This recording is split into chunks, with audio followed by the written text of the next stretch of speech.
Buenas tardes. El día de hoy vamos a estar hablando sobre firmas electrónicas, pero con particular énfasis en su utilización en ambientes académicos. Esta charla la estoy presentando en conjunto con la profesora Elisa de Guglielmo, quien fue la directora de valga la redundancia, Dirección de Tecnologías de Información y Comunicación de la Universidad Central de Venezuela. Con respecto a la firma electrónica, podemos decir que Venezuela cuenta con una legislación al respecto desde hace bastante tiempo, específicamente a partir del 10 de febrero del 2011, cuando se emite el decreto con fuerza de ley número 1024. Hay varias cosas en ese decreto, pero en particular he decidido mostrar a ustedes algunos de los considerandos que están en el decreto. Dice que se hace necesaria e inminente la regulación de las modalidades básicas de intercambio de información por medios electrónicos, a partir de las cuales deben desarrollarse las nuevas modalidades. ¿Por qué esto? Porque lo que sucede es que desde finales del siglo pasado ya las personas venían intercambiando información con distintos formatos y existía pues una diversidad muy grande de herramientas, pero que no estaban uniformizadas y sobre todo carecían de un respaldo legal en el país. En otros países ya se habían comenzado pues, a utilizar las firmas electrónicas y eran aceptadas legalmente.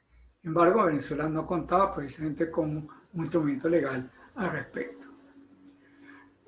Un detalle importante de destacar en el decreto es que hacen falta dos elementos principales en una transacción electrónica. Uno es la identificación de las partes que están estableciendo la comunicación y lo otro es la integridad del documento al cual se refiere esa transacción. ¿Por qué? Porque de esos dos elementos se establecen responsabilidades tanto civil como patrimonial, administrativa, etcétera, etcétera. Eso significa entonces que la firma electrónica, por ser uno de los elementos a los cuales hace referencia el decreto, pues debe tomar en cuenta esas dos partes. Y efectivamente, podemos ver que la firma electrónica cumple con los dos elementos que hemos mencionado. Es decir, primero que todo, identificación de las partes. Pues es que la tecnología que se utiliza para firma electrónica permite identificar de manera única a la persona que emite la firma. Y esto es, como veremos más adelante, a través de un par de claves. Pero adicionalmente, la clave privada, que es la clave que podemos decir que es la firma de la persona, porque la otra solamente para fines de verificación de la firma, esa firma misma de la persona puede estar protegida adicionalmente por medio de contraseñas que eviten una falsificación de la firma o una suplantación de identidad por una persona cualquiera que pueda tener acceso a la computadora donde reside mi firma. ¿Okay? Entonces, para evitar eso, yo puedo ponerle una clave adicional a la firma. Esa clave es solamente de uso local, no se publica en internet, solamente se utiliza en la máquina para evitar pues, que otras personas puedan acceder a mi firma de manera maliciosa. Segundo, la identidad del documento. Una de las cosas que veremos a continuación es que se utilizan unos algoritmos matemáticos para incorporar la firma electrónica al documento. No es simplemente un copy-pega como haremos en algún otro documento con Word o con cualquier otro procesador de palabras, sino que en este caso es todo el documento el que se opera con el algoritmo involucrando a la firma. De manera que cuando durante su tránsito, si por alguna razón fuera alterado alguno de los elementos, ya sea la firma o sea el documento mismo, al final no va a ser posible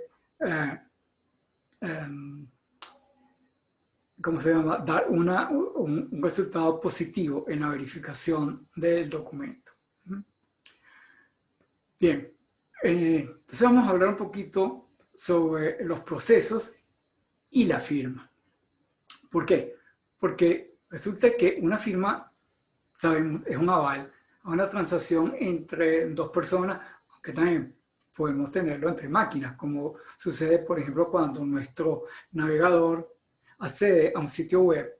Ahí hay un intercambio de información entre las dos, y si esa información está protegida, entonces nosotros podemos estar seguros de que estamos entrando en un sitio web correcto. Si por alguna razón esa operación no funciona, vamos a decirlo así, no produce un resultado positivo, nuestro navegador nos avisa que ese sitio web es peligroso, que pueden haber hackers para robarnos información, ese tipo de cosas. Y eso es lo mismo que sucede acá. Entonces, vamos a comenzar hablando primero de una firma en una relación entre dos personas que se conocen. ¿Okay? Supongamos que haya dos personas entre las cuales hay una confianza mutua, y pues una firma entre las dos personas ya es suficiente. ¿Okay? Y esa firma va a tener una validez entre esas dos personas exclusivamente. Pero si ahora nosotros queremos que esa firma sirva para algo más, tenga un ámbito de aplicación más amplio, se requiere la incorporación, la intervención de lo que denominamos un tercero de confianza. Es decir, una tercera persona o institución o lo que sea que goce de la confianza de los otros dos elementos que están involucrados en la transacción. Entonces, vamos a suponer como un ejemplo de estas operaciones que se pueden realizar entre dos personas, y luego cómo podemos ampliar el ámbito a suponer una operación de compra-venta, por ejemplo una compra-venta de un vehículo. Entonces, yo puedo comprar un carro directamente a otra persona, nos ponemos de acuerdo, me das tanto dinero y yo te doy el carro, etcétera, etcétera. Allí hay una relación entre nosotros dos. Pero para que esta operación de compra-venta sea válida a los efectos legales, necesita primero que todo ser notariada y segundo, ser registrada ante la autoridad de tránsito, de manera que yo puedo tener ahora un título de propiedad emitido por esa autoridad que certifica que yo soy el dueño del vehículo. Entonces, volvamos al proceso. Dice, en esta operación que yo he descrito acá, el notario certifica la identidad de las personas involucradas. ¿Cómo lo hace? Usando la respectiva cédula de identidad. O sea, cuando ustedes van a registrar un documento a la notaría, pues les piden la cédula, tienen que identificarse. Y además, el notario verifica el proceso, es decir, la compra-venta. Usted tiene que llevar el documento redactado por un abogado donde están los términos entre los cuales se realizó la operación de compra-venta, cuánto fue evaluado el vehículo, etcétera, etcétera, qué año, cuál es la descripción del vehículo, la marca, el modelo, la placa, todas esas cosas están en el documento que estamos notariando. ¿Okay? Entonces, y desde este punto de vista, el notario es precisamente esa tercera persona, es lo que denominamos una autoridad de confianza reconocida por ambas partes, por el vendedor y por el comprador. El documento notariado puede elevarse posteriormente a otra entidad, en este caso el Instituto Nacional de Tránsito Terrestre, el cual confía en la firma del notario y genera el proceso para la emisión del título de propiedad que es avalado por su propia autoridad. O sea, sería en este caso la autoridad raíz que indica a su vez a cualquier otra persona que ese título de propiedad que acredita a tal persona como dueño del carro está respaldado al principio de esa cadena de confianza. ¿Okay? Entonces, lo importante de destacar en este ejemplo es la presencia justamente de una cadena de confianza que respalda la firma involucrada. Si podemos ver así. Primero que todo, el notario valida las firmas de los compradores. ¿Okay? El Instituto de Tránsito Terrestre confía en la firma del notario y por tanto de manera indirecta confía en la firma de los usuarios. ¿Okay? Adicionalmente, al principio del proceso vimos que el notario les solicitó a las personas un certificado. En este caso, es la cédula de identidad. Con ese certificado inicial, pues los usuarios demuestran su identidad ante el notario para que pueda continuar el proceso. ¿Y de dónde viene esa cédula? Bueno, ese certificado fue emitido por otra autoridad en la cual todos confían. En este caso, todo el mundo confía en el SAIMI. ¿Okay? Y desde ese punto de vista, puede considerarse la autoridad raíz para el proceso de identificación de las personas. ¿Okay? Así como anteriormente el Instituto Nacional de Tránsito Terrestre era la autoridad raíz para lo que se refiere a la propiedad del vehículo. Es decir, pueden haber varias autoridades raíces. Un detalle importante sobre este asunto de la cédula es que ese certificado, que la cédula tiene una validez temporal y tiene una validez espacial. Es temporal, ¿por qué? Porque la cédula identifica a una persona viva, a menos que la persona renuncie a su nacionalidad y ese número sea reasignado a otra persona.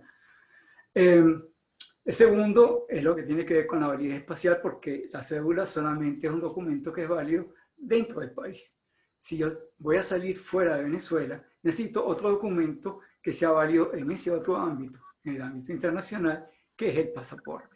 Así que entonces podemos tener que los distintos certificados, los distintos documentos, pueden tener validez tanto temporal como espacial.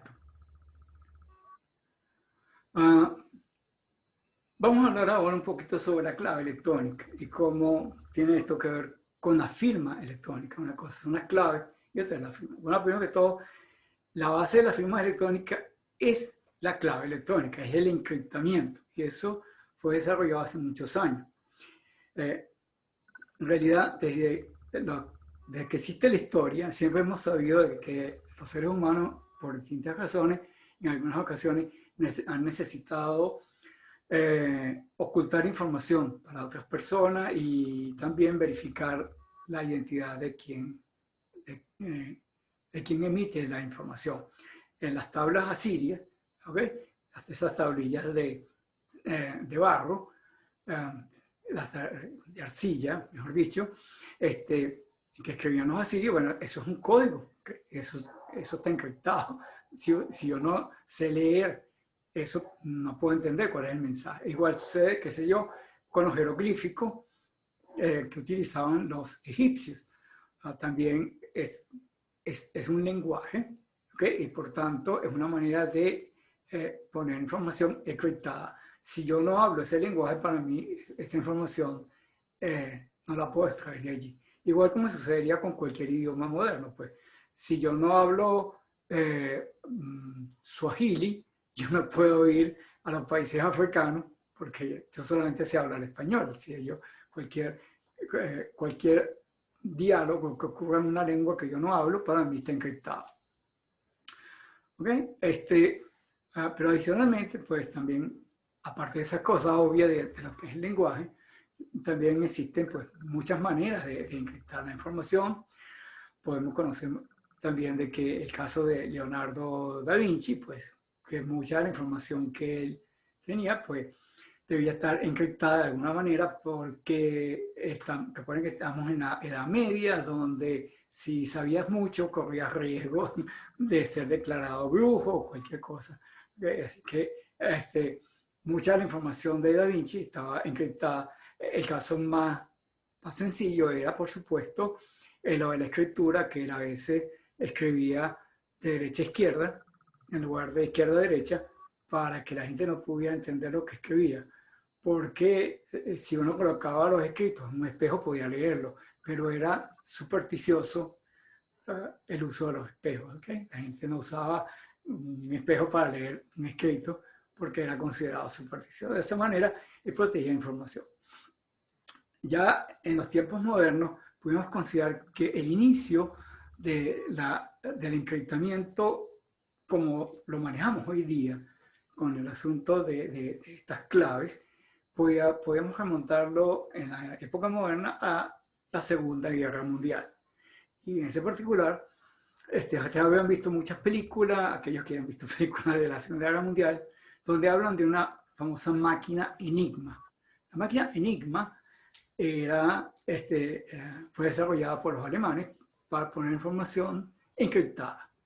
Esencialmente es una calculadora, es una máquina mecánica, no es electrónica. Una máquina mecánica, pero una calculadora mecánica. Es una máquina de Turing, en la cual lo que se hacía era que se colocaba en esa máquina una clave de encriptamiento, se colocaba un mensaje y se le daba vuelta a la manilla para que operaran justamente los algoritmos que estaban indicados allí para encriptar la información que se quiere transmitir con esta clave. Y en el otro lado se cargaba una clave de desencriptamiento para que, igual como una máquina similar, igual se hacía girar la manilla y se hacía el proceso que vamos a denominar hash, que permitía extraer finalmente la información. Las claves de transmisión y de recepción no son iguales, pero están vinculadas entre sí de una manera matemática unívoca. ¿Okay? Sin embargo, es una información, es un proceso que permite obtener, a partir de una clave grande, obtener las dos claves que están vinculadas por esta operación matemática, pero no permite obtener una a partir de la otra. Específicamente, no permite obtener la clave privada a partir de la clave pública. La clave pública yo la puedo repartir a un montón de gente, pero a partir de esto no es posible obtener la clave privada si yo tengo la clave pública. ¿Okay? Como dice aquí, esta clave, porque hablamos como si fuese una sola clave, que ya sabemos que tiene dos partes, entonces tiene esas propiedades. Uno, que si yo tengo la clave correcta para desencriptar el documento, pues entonces yo puedo obtenerlo, un documento que ya ha sido encriptado por la pareja de esta clave. Luego tenemos que las claves, como les dije, se generan simultáneamente durante el proceso de generación de las claves, pero están relacionadas en una forma matemática que no es biyectiva. Es decir, yo no puedo devolver el proceso. Puedo generar las claves, pero no puedo devolverme hacia atrás para poder obtener la clave, una clave a partir de la otra. ¿Qué otra cosa aquí? Tenemos que el proceso de encriptamiento y desencriptamiento está gobernado por una sola clave, que es en realidad la unión de esas dos claves individuales, la privada y la pública. Una parte la tiene el emisor y el otro la tiene el receptor. Por esta razón, ya nosotros vemos una cosa, y es que la clave privada identifica unívocamente al emisor del mensaje. Y de manera que entonces cuando el receptor recibe un documento firmado, lo que va a hacer es que con la clave pública va a ejecutar la operación matemática que me va a certificar que este documento fue producido por la clave privada de su contraparte, ¿okay? De su corresponsal. ¿Okay? Claro, para que esto no sea de conocimiento de todo el mundo, entonces esa clave pública es en realidad remitida del emisor al receptor por una vía alterna, por un canal seguro, previo antes de que yo le mande cualquier documento. Y si yo me hago referencia al asunto de la Segunda Guerra Mundial, cuando hablamos de la máquina de Turing, los libros de clave que están una parte y la otra, eran conocidos, por decirlo así, por todo el ejército alemán, pero la clave que se iba a utilizar tal día a tal hora, ¿okay? Era solamente conocida por la pareja, digamos, que tenía esa información. Entonces ellos sabían qué claves utilizar en un determinado momento, ¿okay? Es todo un libro, podemos decir como si fuese una guía telefónica, en el cual estaban identificadas un montón de claves y lo que se hacía era que en el momento en que se iban a transmitir, se escogía ya cuál es la pareja de claves que iban a utilizar el emisor y el receptor.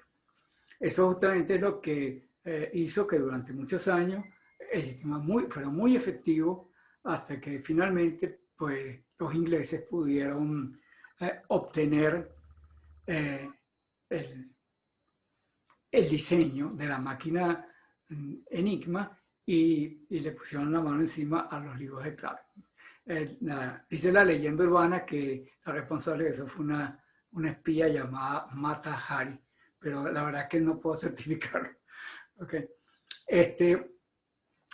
Bueno, como dice aquí, entonces, en nuestra clave, que está aquí, la parte privada, identifica a una persona. Si yo tengo forma de verificar esto de la recepción, yo puedo asegurar que tal mensaje me fue enviado por una persona en la que yo puedo confiar. Si resulta que el mecanismo matemático no me produce un resultado positivo, yo puedo asumir de que el documento es falso y que no fue enviado por la persona que dice que está mandándome el documento. Bueno, entonces, también tenemos otra cosa, y es que, como les dije anteriormente, la clave se opera sobre todo el documento. ¿Okay? Hay una operación matemática que envuelve a todo el documento y que cuando yo la reproduzco del lado receptor, si no coinciden, yo puedo asegurar o que la firma es falsa o que el documento fue intervenido. Porque entonces lo que sucede es que esta clave electrónica hace las dos funciones. Identifica al emisor y además protege al documento. Y un detalle importante que estamos mencionando aquí es que el mensaje mismo que estoy enviando pudiera estar encriptado o no, dependiendo de las circunstancias. Yo puedo hacer que el documento esté encriptado durante su tránsito y de esa manera yo lo vuelvo ilegible ante cualquier persona. Solamente el que tenga la clave pública podrá revertir el proceso y extraer la información. Pero muchas veces queremos que el documento se mantenga en texto claro para que cualquiera lo pueda leer. Y sin embargo, queremos que el documento esté protegido y además certificar las identidades. Y entonces la firma electrónica también funciona en estos casos. Y es justamente un caso que ocurre frecuentemente en el ambiente académico. Es decir, si yo tengo un acta de notas o tengo un veredicto de un examen o algo de esto, cualquiera debería poder ver ese veredicto. ¿Okay? Ahora, si el que lo está leyendo quiere tener certeza de que ese veredicto es fiel, de que no ha sido alterado y de que las personas que están firmando son las correctas, entonces lo que tiene que hacer es aplicar el algoritmo de la clave pública para poder verificar efectivamente que el documento es verdadero y que las personas que lo firman son quienes dicen ser. Veamos entonces un poquito cómo es el procedimiento. Vamos a suponer que yo tengo este mensaje que está de este lado, ¿okay? Y que lo quiero mandar al otro lado. Y vamos a suponer entonces que pueden haber cualquiera de las dos opciones, que esté encriptado o no. Yo este mensaje lo voy a pasar a través de una operación matemática que vamos a denominar hash aquí. Y esa operación lo que va a hacer es que va a insertar la clave privada en el mensaje de alguna manera, que no voy a describir en este momento, solamente me interesa saber de que es una operación matemática. El mensaje que sale de aquí puede ser que esté encriptado o no. Se pasa por el medio de transmisión. En el otro lado se aplica una operación similar, pero en este caso utilizando la clave pública, que es conocida por el receptor. Finalmente yo tengo el mensaje. ¿Okay? Si estaba encriptado, pues obviamente tendré el mensaje ya desencriptado. Pero adicionalmente a eso tengo la información que yo mencioné anteriormente. Tengo la información de quién firmó, porque esta clave privada identifica claramente a la persona que envió el mensaje y además indica que el mensaje mismo no fue alterado durante el proceso de transmisión. De esa manera evitamos que alguien pudiera interceptar el mensaje. Vamos a ver cómo luce esto del lado receptor. Aquí tenemos un documento que llegó y está siendo validado por un software. En este caso, el software que estamos utilizando es el Adobe Acrobat Reader. Entonces, ¿qué es lo que vamos a tener acá? Bueno, vamos a tener que la firma está aquí en esta etiqueta del documento, está, digamos, visible para el usuario. En realidad está en todo el documento, pero hay una parte donde hay una parte que es visible. En esa parte visible podemos notar que está el grafo, que sería la firma manuscrita. Pero tengo que aclarar, esa no es la firma electrónica. ¿Okay? Eso es lo que es una firma escaneada, que yo la puedo pegar allí simplemente para efectos de que los humanos estamos más familiarizados con ver algo como esto que un código binario que está por detrás de esta etiqueta. ¿Verdad?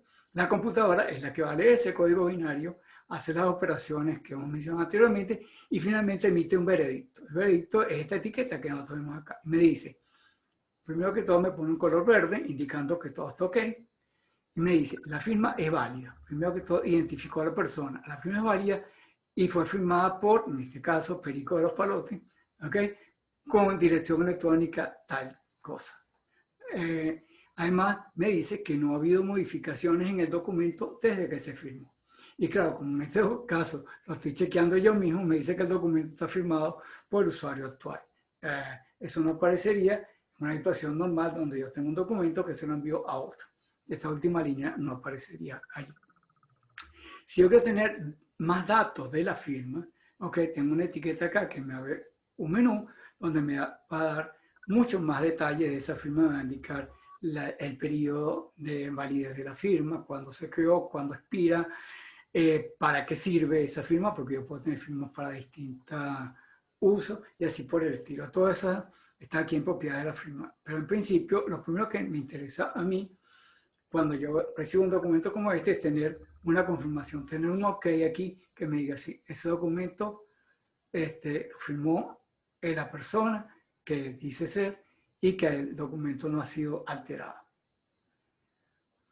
¿Okay? Entonces, bueno, volvamos sobre el tema de las claves.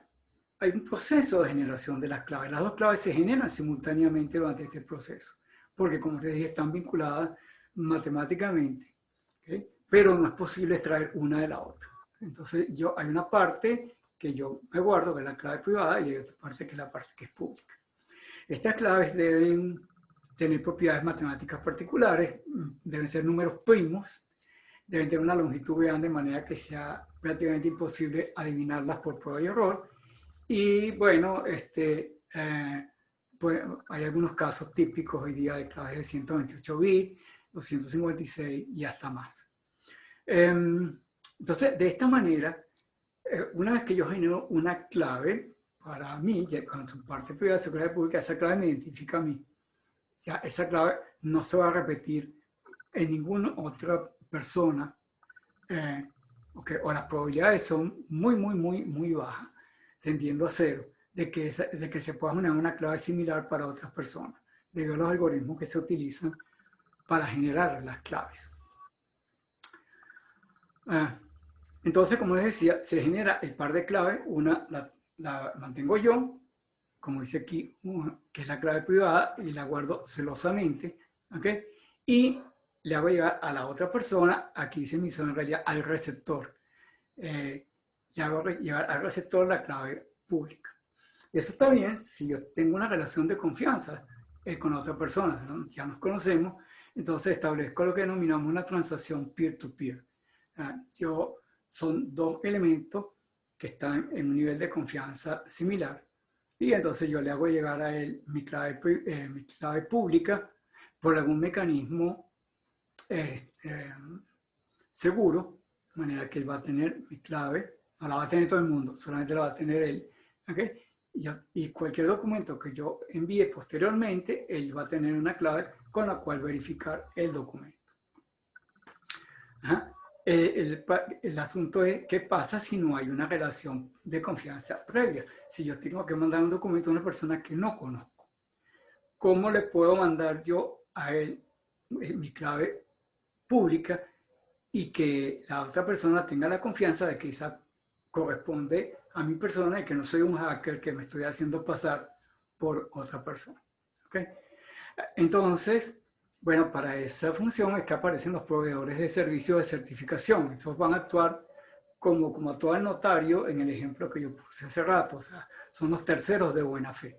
Son personas en las cuales cada uno de nosotros confía, ¿verdad? Tiene una relación de confianza con esa persona y entonces él a su vez actúa como puente, por decirlo así, entre las dos personas que no se conocen. Entonces, como dice aquí en el ejemplo, si yo recibo un mensaje que está firmado por una persona llamado A, en este caso, yo y no lo conozco, yo voy al proveedor de servicio que corresponde a esa clave, ¿okay? Y le pregunto, ¿cuál es la clave pública de esta persona? Entonces el proveedor de servicio me da la clave pública y de esa manera yo certifico que eso corresponde a la persona que dice. Y luego, pues, por supuesto, con esa clave, yo hago todas las demás operaciones que ustedes vieron hace un rato. ¿Okay? Estos proveedores de servicios de identificación, de certificación, son empresas. Son empresas que cobran por este servicio, obviamente, y no guardan las claves durante un cierto tiempo que esté especificado en el contrato. Y además, también va a especificar la forma de pago. Puede ser que la forma de pago sea anual y que la duración de la clave sea, pues, un tiempo mayor. Qué sé yo, por ejemplo, aquí hay un ejemplo donde una persona solicita una clave por 5 años, ¿okay? que puede firmar documentos durante 5 años con una clave que ha sido guardada, en este caso en el proveedor de servicio de certificación VeriSign, pero la suscripción es anual. O sea, anualmente le tiene que pagar a VeriSign por el servicio de resguardo. ¿Okay?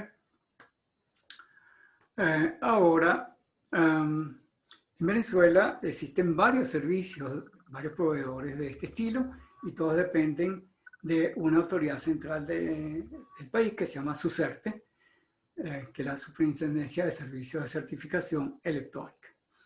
Adicionalmente, para los organismos del Estado también existe la Fundación Instituto de Ingeniería, actúa como un proveedor de servicios de certificación a los fines de que los entes del Estado puedan contar con una firma electrónica, pero que eso no conlleve, pues, un pago de servicio al propio Estado. También la Fundación Instituto de Ingeniería puede proveer claves a personas naturales a un precio solidario, no al precio que cobran los otros proveedores, pero no puede emitir firmas electrónicas para personas jurídicas. Eso lo hacen, son los privados. Muy bien. Vamos ahora a hablar de la firma electrónica en ámbitos privados, porque como vamos a ver, pues, el tema de costo en algunas ocasiones va a llevarnos a que tengamos que utilizar este tipo de firma. Decíamos anteriormente que una firma tiene una validez temporal y otra espacial. No solamente la firma manuscrita, también la firma electrónica tiene la misma situación, ¿verdad? Así que nosotros pudiésemos generar firmas electrónicas que sean válidas solo para un ámbito y tiempo determinado. Y tales firmas, como son en ámbitos privados, no necesitan la autorización de SUSERTE o de un proveedor de servicio privado porque ellos mismos van a contar al interno de esa organización con una autoridad raíz propia. Es posible, como vamos a ver dentro de un rato, que yo pueda generar, cuando hablamos de ámbito, no solamente me estoy refiriendo a locación, o sea, de un ámbito geográfico en particular, sino inclusive dentro de la empresa puede haber cargos. Entonces yo tengo una firma registrada para tal cargo. Además de una firma que tengo para toda la empresa, yo puedo tener una firma para tal cargo, como vamos a ver dentro de un rato. Significa que una misma persona puede tener varias firmas de acuerdo a los roles que desempeña dentro de la organización.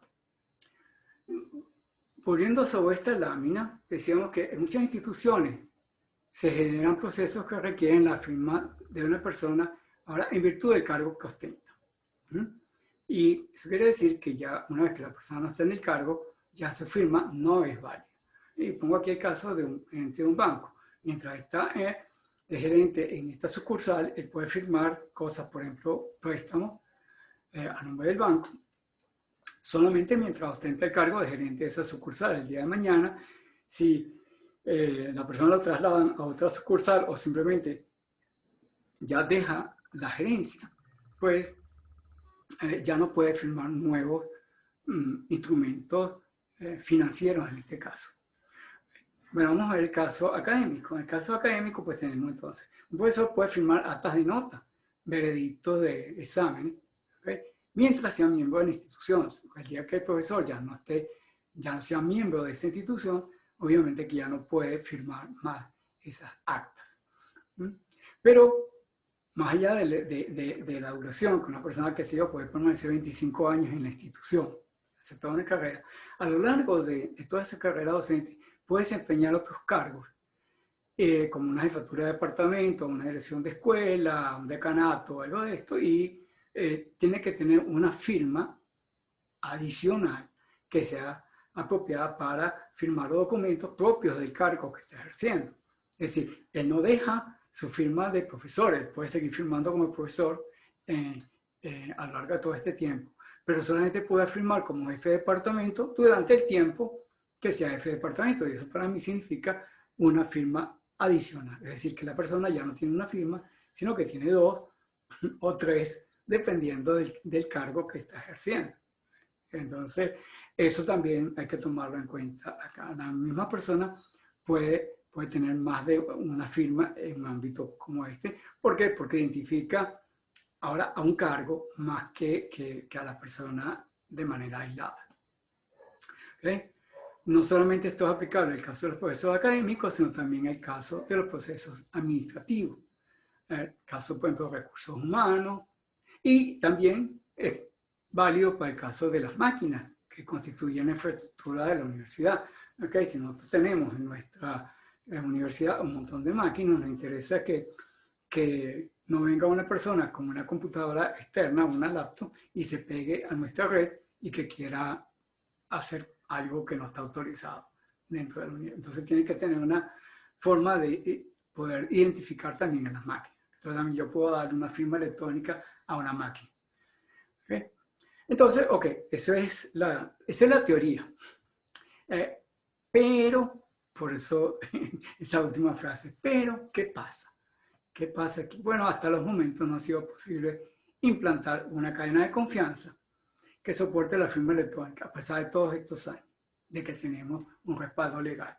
¿Por qué? Por una parte, hay una resistencia natural al cambio por parte de los usuarios, aunque las cosas están cambiando gracias al coronavirus. ¿Okay? Y además, como digo, también es posible que existan intereses en mantener la ralentización de los procesos, porque en ellos se pueden generar cuotas de poder, así como corrupción y tráfico de influencia. No voy a entrar en esos últimos detalles porque creo que son bastante conocidos por ustedes. Pero sí quiero mostrar el punto anterior de la resistencia natural. Nosotros los profesores, durante mucho tiempo, estuvimos acostumbrados a dictar clases presenciales. Y claro, poco a poco fuimos, algunos de nosotros, fuimos también incursionando sobre la idea de poder dictar clases a distancia. Pero la mayoría se resistía. O sea, no, yo para qué voy a dictar clases a distancia si yo toda la vida he dictado clases presenciales. Y resulta que ahora llegó la cuarentena, el coronavirus y tal, y ahora no podemos dictar clases presenciales. Y hemos tenido que vencer esa resistencia natural porque las circunstancias nos llevaron a esto. Y si no solamente podemos dictar clases presenciales, sino que también podemos firmar en forma no presencial. ¿Okay? Podemos firmar a distancia usando estas herramientas electrónicas.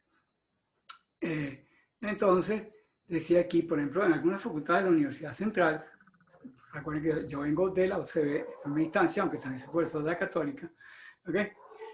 Yo trabajo en la Facultad de Medicina Y nosotros hemos estado utilizando la firma electrónica en el ámbito académico para la firma de los veredictos de la defensa de trabajo especial de guiado, trabajo de ascenso de los profesores, cuando hemos tenido que recurrir a la defensa a distancia utilizando la plataforma de videoconferencia. Y esto era anterior a la cuarentena. Estoy hablando de hace unos 4 o 5 años que venimos haciendo esto en medicina, porque ya había comenzado el éxodo y muchas veces encontramos que tanto los estudiantes como los tutores, los miembros del jurado, a veces estaban fuera del país y era necesario firmar los veredictos. Y la única forma de hacerlo es esta. No podíamos estar pensando en que íbamos a redactar un acta en papel que se lo íbamos a mandar por un servicio de encomienda, que son carísimos, por cierto, que la persona firmara y devolviera esto a la universidad. Entonces, realmente comenzamos a hacerlo de esta manera. Comenzamos con una firma de tipo peer-to-peer, porque hay una relación de confianza ya entre los profesores. Los profesores se conocen. Entonces, lo que hacíamos era que el profesor que estaba remoto, generábamos una firma electrónica para él, nos mandaba la clave pública, él firmaba con su clave privada. Cuando llegaba el documento aquí, verificábamos de que estaba firmado digitalmente por la persona que era. En el caso antiguo, ya ahorita cambiaron las cosas, pero en el caso anterior, lo que hacíamos era que imprimíamos el documento en papel y los demás miembros del jurado, en base a esa relación de confianza, pues firmaban y teníamos un veredicto para entregar en papel. Sin embargo, debo destacar una cosa, y es que la firma electrónica solamente es válida en el documento electrónico. Es decir, en el momento en que un documento se imprime, deja de estar en formato electrónico y por tanto también se pierde la firma electrónica. No hay manera en un formato de papel verificar la firma de una persona y mucho menos la integridad del documento. Así que nosotros lo que necesitamos entonces es tener alguna forma en que los documentos permanezcan en formato electrónico todo el tiempo. Y esa estructura es lo que denominamos una PKI, es la infraestructura de clave pública. ¿Qué es lo que hace? Esa infraestructura crea una cadena de confianza que soporta los documentos que están en formato electrónico. Y por tanto no es necesario imprimir los documentos en papel. Sé que esto es un proceso largo, esto no es fácil, vencer la resistencia, pero las circunstancias nos están llevando a que no queda otra. Ahorita con el tema de la pandemia y la cuarentena que estamos sufriendo, pues es necesario que las universidades, estoy hablando para todas, no solamente para la UCB, piensen justamente en esto, olvidarse de los documentos en papel, tratar de ir a tener todo en formato electrónico, que los profesores puedan tener sus claves electrónicas para el respectivo dominio.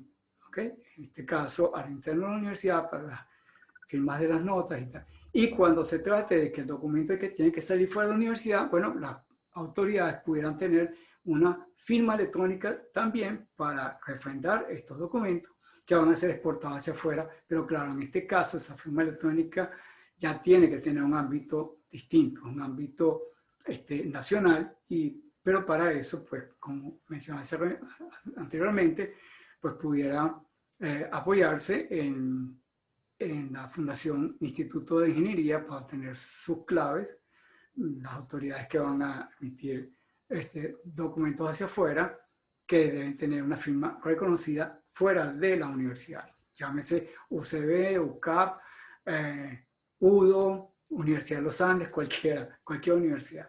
¿Verdad? Entonces, a lo interno podemos tener una infraestructura de clave pública que soporte todos estos procesos y cuando sea necesario exportarlo, solamente hacía falta una firma, digamos, genérica, una firma con validez externa, que sería de la máxima autoridad, que puede ser el rector o quien él delegue para firmar estos documentos.